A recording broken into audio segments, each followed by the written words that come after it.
The skin covers the body and protects it from the external environment. It also prevents water loss, provides sensory function, plays a role in body temperature regulation, and is the site of vitamin D synthesis. The skin is composed of two layers, the outer epidermis and the deeper dermis. The dermis is connected to underlying structures via a subcutaneous tissue, the hypodermis, which is not technically considered part of the skin. The epidermis provides barrier and protection. It consists mainly of the protein keratin, a tough and water-insoluble structural protein. The dermis constitutes the bulk of the skin. It provides support and flexibility. The dermis consists mainly of collagen and, to a lesser extent, elastin fibers. Loss of collagen and elastin, such as with aging, causes the skin to slack.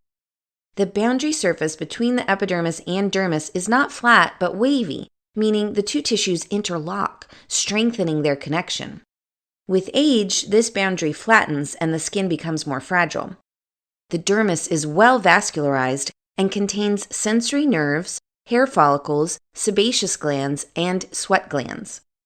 It has two zones, the upper papillary dermis with loose connective tissue and the lower reticular dermis with denser connective tissue. The dermis houses immune cells and allows inflammatory response to activate upon exposure to invading organisms. The hypodermis is composed of loose connective and adipose tissues. This is where most of the body fat is stored. The hypodermis provides thermal insulation, padding, and serves as the body's main energy storage. The thickness and proportion of the epidermis and dermis vary greatly depending on their location on the body, but the skin is classified as thick or thin based on the thickness of the epidermis alone. Thick skin is found only in areas where there is a lot of abrasion, palms, soles, digits, and has 5 epidermal layers. Thin skin is everywhere else and has 4 epidermal layers. Most cells of the epidermis are keratin-producing cells, or keratinocytes. New cells are constantly produced by mitotic cell division in the basal layer. They then move toward the skin surface as they age and differentiate, changing shape from cuboidal to flat. The distinct epidermal layers represent different stages of keratinocyte differentiation, from their birth to their death. The spinous layer is characterized by presence of abundant desmosomes which connect keratin filaments of adjacent cells, anchoring them together, providing resistance to physical stress. The granular layer is loaded with keratohyalin granules. These granules release several substances that cross-link keratin filaments, converting them into an impermeable keratin matrix.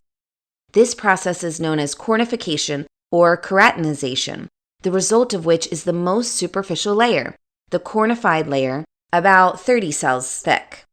These fully keratinized dead cells form the skin barrier. They are shed periodically from the surface as new cells are moving up.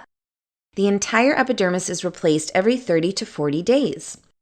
The renewal process becomes slower with age, but faster in injured skin, when cell proliferation is accelerated for wound healing. The epidermis also contains immune cells, touch sensory cells, and melanocytes. Melanocytes produce the pigment melanin and transfer it to the keratinocytes. The amount of melanin produced is the major determinant of skin color. Melanin synthesis is stimulated by UV light and is thought to be a protective mechanism against UV radiation damage.